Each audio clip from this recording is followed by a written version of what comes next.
우리 오늘 본문의 말씀 드디어 사라가 이렇게 127세를 살고 이 세상을 떠났다 이렇게 말씀해 주고 있습니다. 그때 아브라함의 나이는 137세가 되었을 것이고요.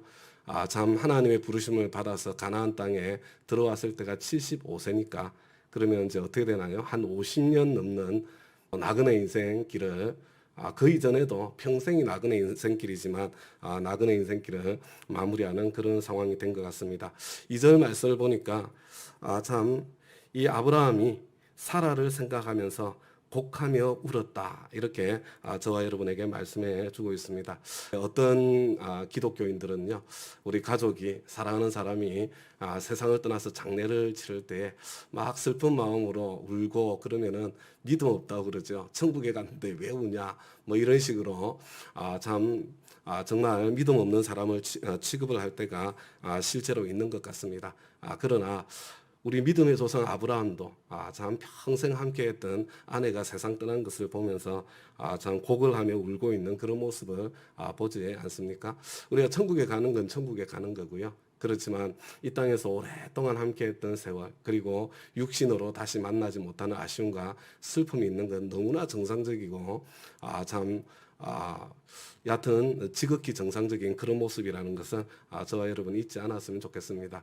우리 사랑하는 가족이 멀리 다른 지역으로 이사를 가도 슬픈 마음이 밀려올 때가 있는데 하물며 천국으로 이민을 갔는데 우리 슬픔이 찾아오는 건 조금 더 이상한 일이 아니다. 그렇게 생각이 되어집니다. 그런데 또 사랑하는 우리 가족이 이 땅에 살면서 평안하게 행복하게 모든 것을 다 누리며 살았다면 아마 이런 슬픔이 좀 덜 찾아오지 않을까 그런 생각도 하게 되고요. 아마 아브라함이 참 사라 세상을 떠나고 난 뒤에 이렇게 곡을 하며 울었던 것은 사라의 인생이 그렇게 평탄한 인생은 아니었기 때문이 아닌가. 물론 말년에 하나님께서 이삭이라는 소중한 아들을 주셔서 이전 슬픔과 아픔이 기억나지 않을 기쁨을 주신 것은 사실이겠지만 그러나 사라의 인생이 결코 만만했던 그런 인생은 아니었습니다. 90이 되도록 아이가 없었습니다. 섬기던 몸종에게 아이가 생기고 난 뒤에는 종에게 무시를 당하는 그런 세월도 보내었습니다. 평생을 나그네로 살았던 그런 인생이었고 그뿐만 아니라 나그네는 늘 두려운 그런 삶이니까 생명의 위협을 늘 느끼는 가운데 참 아브라함이 남편이 아니다 이렇게 거짓말도 때로 했어야 됐고 두 번은 실제로 남의 아내로 이렇게 참 끌려갈 뻔한 그런 위기 상황도 겪었던 참 그런 인생이었던 것을 보게 되죠. 우리 성경 말씀을 보니까 인생의 연수가 70이고 강건하면 80이라도 연수의 자랑은 수고와 슬픔뿐이다. 이렇게 말씀하는 말씀을 보게 됩니다. 참 이 세상에서 우리 인생에는 수고와 슬픔이 가득 차 있는 게 그냥 사실인 것 같아요. 그러니까 지금 왜 우리가 인생을 행복하게 이렇게 누리며 살지 못하냐면 사실은 기대가 좌절이 될 때 우리는 항상 슬픔을 느끼고 또 분노를 느끼고 불행이 참 느껴지는 그런 삶을 사는 거잖아요. 제가 보니까 절대로 이루어지지 않을 그런 기대를 가지고 사는 사람들은 절대로 행복할 수 없다는 그런 생각을 하게 되는 거죠. 인생은 수고와 슬픔이에요. 그래서 수고와 슬픔이 있는 것이 이상한 게 아니고 수고와 슬픔이 머물고 있는 게 정상인 겁니다. 그리고 그 가운데 하나님께서는 이 나그네 인생길을 우리가 기쁨으로 넉넉히 이기며 살아갈 수 있도록 보석 같은 기쁨의 순간, 즐거움의 순간, 감사의 순간을 저와 여러분에게 허락해 주시는 거죠. 그래서 저와 여러분이 그냥 당연할 수밖에 없는 수고와 슬픔이 가득 찬 지금 나에게 없는 것, 거기에 집중하고 거기에 매달려 있는 한은 인생의 행복이 기쁨이 찾아올 수가 없는 거예요. 그걸 이상한 일이 아니라 당연한 것으로 받아들이고요. 그 없는 가운데 하나님께서 나에게 주신 있는 것, 좋은 것들을 생각하시면서 그것을 누리면서 살아가는 저와 여러분의 인생 되시기를 바라고요. 없는 거는 하나님께서 때가 되면 주시는 겁니다. 그냥 나에게 꼭 필요할 때 하나님께서 주실 것이다. 하나님을 믿어드리고 있는 것 즐기면서 누리면서 그렇게 살아가는 저와 여러분 삶이 되었으면 좋겠습니다. 아브라함이 현재 아내 사라의 매장 장사 준비를 하고 있죠. 그리고 4절 말씀을 보니까 이제 이 헷 사람들에게 이렇게 고백합니다. 나는 여러분 가운데서 나그네로 떠돌이로 살고 있습니다. 여러분 이게 저와 여러분의 정체성이잖아요. 저와 여러분의 아이덴티티입니다. 이 세상이 저와 여러분의 본향이 아닙니다. 이 세상에서는 저와 여러분은 나그네로 부름받은 사람이라는 것을 잊지 않았으면 좋겠습니다. 나그네로 살 때는 여행을 할 때는 좀 불편한 거 그냥 넉넉히 참지 않습니까? 그러려니 그리고 여행길에 때로 좀 불편함이 있어도 그게 여행의 나그네로 사는 인생의 한 부분이 되지 않겠어요? 그죠?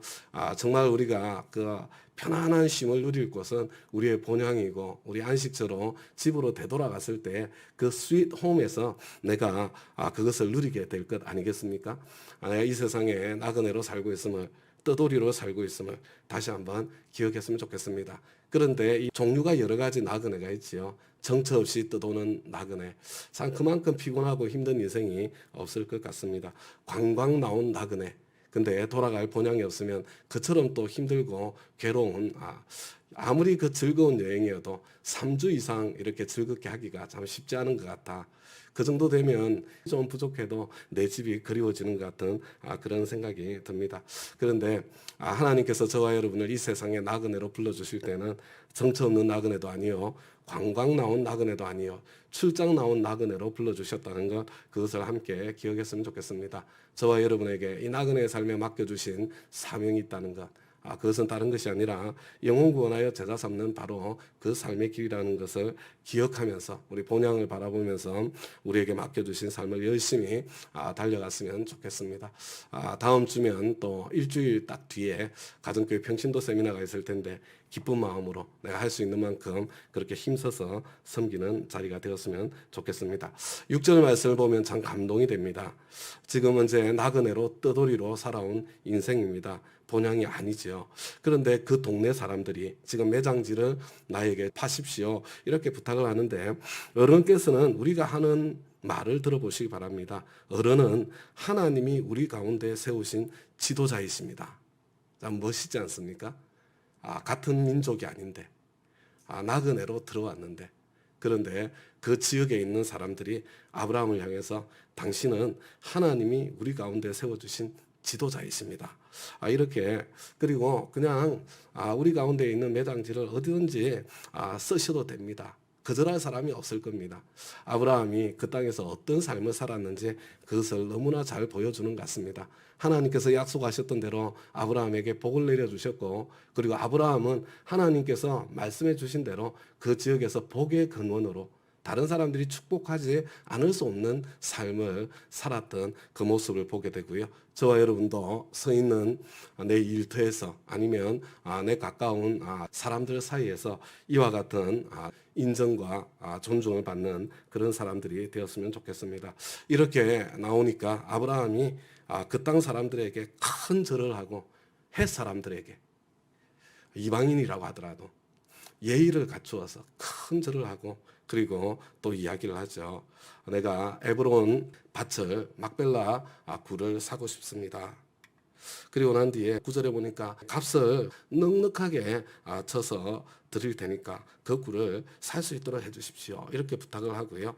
근데 마침 에브론이 그 가운데 있어서 이제 이야기를 하는 거죠. 11절을 보니까 그러실 필요 없습니다. 제가 드리는 말씀을 들어보시기 바랍니다. 제가 그 밭을 드리겠습니다. 거기에 있는 굴도 드리겠습니다. 나의 백성이 보는 앞에서 내가 그것을 드리겠습니다. 이게 얼마나 진정성이 느껴져요? 그냥 가지십시오. 우리 아브라함 어르신에게는 이거 그냥 가져도 될 만한 충분한 자격이 있습니다. 이렇게 계속 이야기하고 있는 도대체 아브라함이 그들 가운데 어떤 사람이었을까 이런 생각을 하게 됐죠. 여러분 이 밭값이 은 400세겔이라고 이야기를 하잖아요. 당시에 1년 연봉이 은 10세겔이었다고 합니다. 그러면 한 사람의 40년 연봉에 해당되는 그런 가치가 있는 땅이에요. 그런데 그 땅을 이렇게 반복해서 그냥 가지시라고 그냥 거기에 장사 지내라고 그만큼 큰 은혜를 베풀어 주었다는 거죠. 사실은 아브라함이 기른 사병들을 데리고 아마 보호막이 되어주고 지켜주는 그런 역할도 했기 때문에 이 정도의 호의를 지금 보여주고 나타내고 있는 것이 아닐까 싶습니다. 그런데 아브라함이 다시 한번 그 땅 사람들에게 큰 절을 하고 참 예의가 발라요. 그죠? 이방인인데도 그리고 여기도 막 자기 생명을 지키기 위한 노력 같지는 않잖아요. 그죠? 참, 그리고 13절에 보니까 좋게 여기신다면 나의 말을 들으시기 바랍니다. 그 밥값을 드리겠습니다. 저에게서 그 값을 받으셔야만 내가 나의 아내를 거기에 묻을 수 있습니다. 제가 보기에는 그냥 공짜로 받아도 될 것 같은데 이 정도 나오면 야, 아내가 이때까지 해준 게 있으니까 이렇게 나오지 덥석 받아도 될 것 같지 않습니까? 그런데 아브라함은 끝까지 내가 값을 치르고 사겠다. 물론 이후에 이 소유권 분쟁이 일어날 수 있는 가능성이 있기 때문에 모든 일에 시비가 없도록 처리를 하고 있는 주도 면밀한 빈틈이 없는 아브라함의 모습을 보여주고 있다고 이렇게 생각해도 돼요. 그런데 11절 말씀을 보면요. 이 정도 이야기를 했고 성문 앞에서 사람들 앞에서 그냥 계약을 맺는다면 소유권에 문제가 없었을 가능성도 많아요. 그런데 우리가 성경을 읽다 보면요. 이 하나님의 사람들의 공통점이 그거 아니에요? 공짜 별로 안 좋아해요. 공짜. 여러분, 우리 주위에 공짜 좋아하시는 분들이 되게 많이 계세요. 그런데 여러분 한번 잘 둘러보시기 바랍니다. 공짜를 좋아하는데 경제적으로 넉넉하고 풍족하고 경제적으로 하나님의 복을 받았다 이렇게 보이는 분들이 많이 계시던가요? 여러분 이렇게 생각할 수 있어요. 아니 내가 어려우니까 나는 공짜를 좋아하는 거지. 여러분 근데 하나님 나라 경제 법칙은 그게 아니에요. 하나님 나라 경제 법칙은요. 내가 베풀고 나눌 때 값을 지불할 때 그때 하나님께서 거기에서 은총을 내려주시고 복을 베풀어 주시는 게 그게 하나님 나라 경제 법칙이거든요. 그런데 이게 닭이 먼저냐 계란이 먼저냐인 것처럼 보이지만 우리가 성경적으로 볼 때는 그런 겁니다. 여러분 교회는 모든 것이 공짜다 뭐 이렇게 생각하는 그런 마음이요. 근데 한편으로는 뭐 이렇게 좋은 것처럼 보이지만 그렇지만 그렇지 않습니다. 우리 예수님의 십자가 안에도 우리는 값없이 공짜라고 생각을 하지만 그 안에 하나님께서 담으시는 엄청난 희생의 대가가 담겨 있잖아요. 우리가 그것을 보면서 절대로 거저 주시는 은혜를 값싼 은혜로 받지 않잖아요. 우리는 꼭 값을 치러야 되어서가 아니라 그 감격 때문에 값을 기쁘게 치르잖아요. 여러분 매사의 모든 영역에 한번 이렇게 돌아보았으면 좋겠습니다. 다윗도 값 없이는 예배 드리지 않기로 작정을 하고 나아갔던 바로 그 사람인 것을 보게 되죠. 이 앞에 우물을 파고 난 뒤에도 그저 암양 새끼 7마리를 따로 떼어서 주면서 그리고 참 이 우물에 대한 소유권을 다시 한번 확인하는 안 줘도 되는데 그렇게 하는 아브라함의 모습을 보잖아요. 여러분 오늘 새벽에 결심하시기 바랍니다. 혹시 여러분들 가운데 나에게는 경제적인 하나님의 축복이 정말로 필요하다 이런 절실한 마음이 있으면 혹시 내가 지금까지 공짜 너무 좋아한 거 아닌가? 베풀고 나누는데 값을 치르는데 내가 에너지를 더 쏟아보겠다. 이런 마음으로 하나님께서 나에게 복을 주시는지 안 주시는지 확인해 보겠다. 그렇게 한번 결심하시고요. 하나님의 그 경제 법칙에 축복을 경험하고 누릴 수 있게 되기를 부탁드립니다. 그래서 이 모든 과정을 거치고 난 뒤에 이제 사라를 안장하게 되는 것으로 오늘 본문의 말씀이 마무리되어집니다. 우리 말씀 응답에서 잠깐 기도하고요. 우리 개인 기도 시간 갖도록 하겠습니다. 하나님 아버지, 주님 은혜 감사합니다. 평생을 함께했던 사라가 정말 아픔과 슬픔을 함께했던 아내가 세상을 떠나고 난 뒤에 참 슬퍼하며 곡을 하는 아브라함의 모습, 137세나 된 아브라함의 모습을 마음속에 그려보고 상상해 봅니다. 나는 이 땅에 나그네와 뜨돌이로 살고 있습니다. 이렇게 고백했던 자신의 삶, 그 인생, 하나님께 순종해서 나선 인생길이었지만 결코 평탄한 길이 아니었습니다. 이후에 주실 하나님의 축복, 약속을 바라보면서 희생의 대가를 치르며 걸었던 그 인생길입니다. 그리고 그 평생의 길에 함께했던 동력자 사라가 있어서 그렇게 넉넉히 지나갈 수 있었던 것 같습니다. 먼저 하나님께로 돌려보내고 그렇지만 이 땅에서 다시 보지 못할 그 슬픔 가운데 통곡하고 있을 아브라함의 모습, 아버지 하나님 참 저희들에게도 그렇게 평생 함께 동력할 수 있는 소중한 배우자들을 주셨는데 다른 어떤 곳에서보다 우리 부부 사이 안에서 하나님의 기쁨, 하나님의 위로를 깊이 경험하는 저희들의 인생길 될 수 있도록 하나님께서 역사해 주시고 축복해 주시기를 간절히 구하고 소원합니다. 그리고 이 땅에서는 떠돌이로 나그네로 사는 것이 당연한 것, 수고와 슬픔이 참 가득한 것이 당연하다는 것, 그것을 기억하고 없는 것이 아니라 하나님께서 그 가운데서도 베풀어 주신 은총과 은혜를 감사하며 그것을 누리며, 그리고 내 없는 것은 꼭 필요할 때 반드시 주실 하나님을 믿어드리며, 슬픔과 수고가 많은 이 세상에서 천국의 기쁨을 누리면서 살아가는 저희들의 인생 여정 될 수 있도록 하나님께서 은혜를 베풀어 주옵소서. 아브라함이 얼마나 그 땅에서 아름다운 삶을 살았는지 막벨라 굴을 사는 과정을 통해서 충분히 알 수 있습니다. 얼마든지 공짜로 값없이 받아도 될 것 같은 그런 자격이 있어 보임에도 불구하고 기꺼이 값을 지불하여 그 땅을 소유하게 되는 아브라함의 모습을 봅니다. 하나님, 저희들에게 은혜를 베풀어 주옵소서. 내가 넉넉하지 못하고 부족할 때도 베풀고 나누는 삶을 훈련하고 연습할 수 있도록 도와주시고, 그리고 그 가운데에 주고 베풀고 나눌 때에 더 풍족하게 참 넘치도록 누르고 흔들어 넘치도록 도로 채워주시고 안겨주시는 그 하나님의 그 축복의 경제 법칙을 우리가 경험하고 누리는 그런 저희들의 인생길 될 수 있도록 주님께서 역사하시고 축복해 주시기를 간절히 구하고 소원합니다. 하나님, 우리 공동체 가운데 또 이 어려운 중에도 새 생명의 탄생을 허락해 주시니 너무나도 감사합니다. 주님께서 귀한 생명, 복이 넘치도록 하여 주시고, 그리고 하나님의 큰 기쁨의 통로로 귀한 가정에 참 축복의 통로로 써주시고, 우리 공동체에도 큰 기쁨의 통로 될 수 있도록 주님께서 역사해 주시기를 간절히 구합니다.